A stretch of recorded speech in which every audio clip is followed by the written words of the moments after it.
अस्सलामुअलैकुम, आपके साथ हाजिर है सना कैसर। आज मैं आपको अफगानी फतीर बनाना सिखा रही हूँ, वो भी अपने अंदाज में। चले देखते हैं इसमें क्या क्या चीजें चाहिए। इसमें हम 1 किलो मैदा लेंगे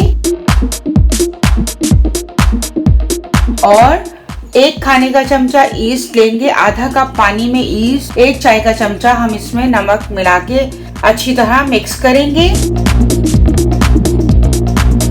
और फिर मैदे में हम इसको ईस्ट और नमक का जो हमने पेस्ट बनाया था वो डाल देंगे इसमें और अच्छी तरह मिक्स करेंगे।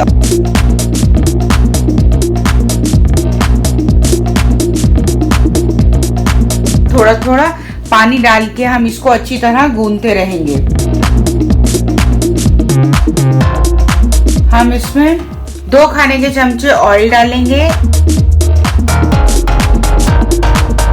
आप देख सकते हैं कितनी अच्छी तरह डो रेडी हो चुकी है। अब हम इसको कवर करके आधे घंटे के लिए रख देंगे। चलें अब हम इसके लिए फिलिंग तैयार करते हैं। मैंने 1 बड़ी प्याज ली है, उसको स्लाइस में कट कर लिया है और अब हम इसमें आधी चाय का चमचा नमक और आधी चाय का चमचा कुटी हुई मिर्चें डाल के अच्छी तरह मिक्स करके रख लेते हैं।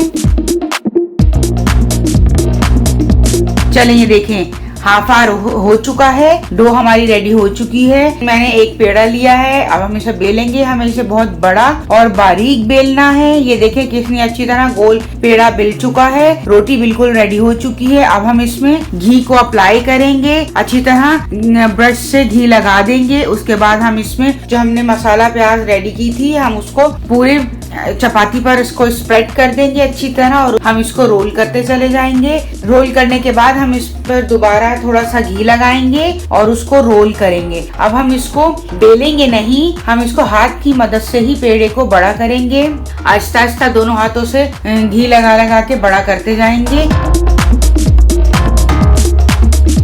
और अब मैंने एक तरफ बेकिंग ट्रे में ऑयल ग्रीस कर दिया था और अब मैं इसके ऊपर थोड़ा सा मैदा डस्ट कर रही हूँ और उसके बाद हम ये फतीर को बेकिंग ट्रे पर रख देंगे। इसके ऊपर हम ब्रश से दूध लगा देंगे अच्छी तरह। हम इसको 20 मिनट्स के लिए 180 डिग्री पर बेक करेंगे। मैंने पहले 220 डिग्री पर प्री हीट कर लिया था अवन को। 20 मिनट्स के बाद ये रेडी हो जाएगा। ये देखें कितना अच्छा 20 मिनट्स में ये अफगानी फतीर रेडी हो चुका है। आप देख सकते हैं इसका कितना अच्छा कलर है, माशाल्लाह से दोनों तरफ से ये गोल्डन हो गया है। आप ये देख सकते हैं कितने अच्छे बने हैं अफगानी फतीर। इसको घर में जरूर ट्राई करें और कमेंट्स में बताएं आपको कैसे लगे। अब हम इसको डिश आउट करते हैं। अब हम इसके ऊपर मेल्टेड बटर लगा देते हैं ताकि ये शाइन दे और खस्ता भी रहे, हार्ड ना हो। चले मिलते हैं नेक्स्ट रेसिपी के साथ। अल्लाह हाफिज।